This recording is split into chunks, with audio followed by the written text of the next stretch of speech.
Thank you. Next opponent. Mr. Chairman, members of the committee, my name is David Max. I'm a caregiver in Missoula, and I'd like to think I'm kind of a unique caregiver. I try to focus on organic and sustainable production. I also have a small micro farm where I raise organic vegetables. My wife and I grew about 15,000 garden starts for farmers market last year for vegetable production. This week I started delivering farm fresh eggs to my patients, and as we start having vegetable production, we'll start delivering farm shares to my patients as well. I would support a regulation bill. I think it's probably needed at this point. I understand why a lot of folks have issue with dispensaries. I myself don't have a dispensary. I'm fairly small. I think part of the problem has been that there hasn't been regulation up to this point, and so it's kind of been a Wild West type of situation at the dispensary level, at the larger level. And I think if we had that regulation, it'd be a lot easier to integrate these into existing culture. Some of the problems that I have specifically with this bill, the two doctors. Most of my patients have primary physicians. I'd say most, definitely not all. But most are going to clinics to get their recommendation, and the reason it is their primary physician will not recommend. So under this current law as it's looking right now, I don't know how many patients I will still be able to work with, because I don't know how many of their primary care physicians that they have seen for 6 months will recommend. They'll have to go back to them and explain that this is their only hope now to continue medical cannabis. The other issue is, and I'm not sure if this is still in the bill or not, if there was a pain management that had to refer after that primary physician. If that's the case, I'd like to know how many pain management specialists are there in the state of Montana.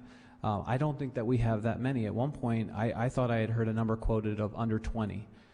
So a state of this size, it just doesn't make sense. I had a chance to actually talk to a pain management doc in Missoula at a All Souls Church barbecue last year.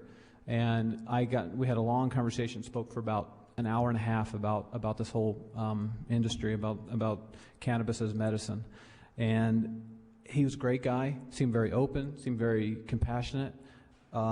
He indicated, and I was very surprised and disappointed, that one of his primary concerns would be how this affected, if he recommended cannabis, how that would affect his relationship with the pharmaceutical companies that he worked very closely with. And that was his primary mode of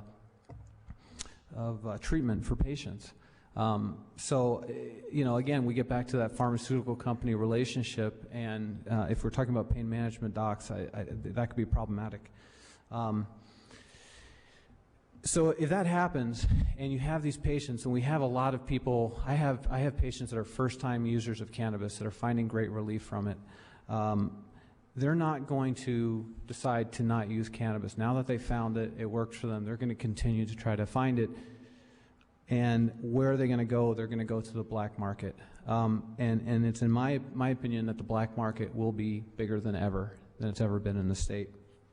I had a chance to, had a chance to go skiing a few times this year, and I usually try to hitch a ride up. And one of the times I did this year, I caught a ride. I got into the guy's car, riding down, and he tells me he's really happy to have gone because he had just gotten his, I think it was 4th or 5th DUI, and he was amazed that his probation officer was willing to let him go. I instantly was thinking, is the car moving slow enough that I could get out? But he was already going fairly decent speed, so I said a prayer and hope for the best. He asked me what I did, and I told him I was a caregiver. And he said, you've really put me out of business. And I said, how do you mean? He said, well, I used to be able to make a little bit of money on the side selling pot, and you guys have pretty much ended that for me. I can't do that any longer, and I'm having to look at actually getting a real job. So just keep that in mind. The black market is going to explode. Right now, I don't think we have much activity from Mexico, British Columbia, California, which are primary producers of cannabis. Overnight, I think you'll see the streets flooded with material or with cannabis from those areas.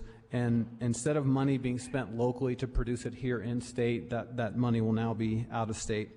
I had a chance at the repeal hearing to talk with Mark Long, who testified earlier. I asked him if you could wave a magic wand and get rid of any drug out there, drug abuse, what would it be? And very quickly he said prescription drugs, and he quoted 360 deaths from prescription drugs in Montana last year. I said, okay, number 2, and he very quickly said meth, over 300 deaths in state. You have used 7 of the 20 minutes that opponents still have. I'm speaking for 7 minutes so far? Yes. I'll try to wrap it up then. Question, if we were to use money from law enforcement on cannabis and we were to put it into research and put it into our university system to actually research and try to understand cannabis, to put it into education to actually talk about cannabis, how it's used as a medical treatment to relieve pain, would that be a better use of money? And, you know, 2 last things. Nullification. This legislature has talked about federal nullification. I've heard so many times talking about the Schedule I status and that we can't coexist. To me, those 2 ideologies can't coexist. You can't have it both ways. You got to choose one or the other. And one last thought. I do take solace in the conviction and belief that these choices are based on misinformation and lack of education and understanding, and that I have a complete conviction that by the time my generation is sitting in your seats, that we all figured it out and we'll understand it, and this will be an evolution and completely available and legal for everyone. Thank you.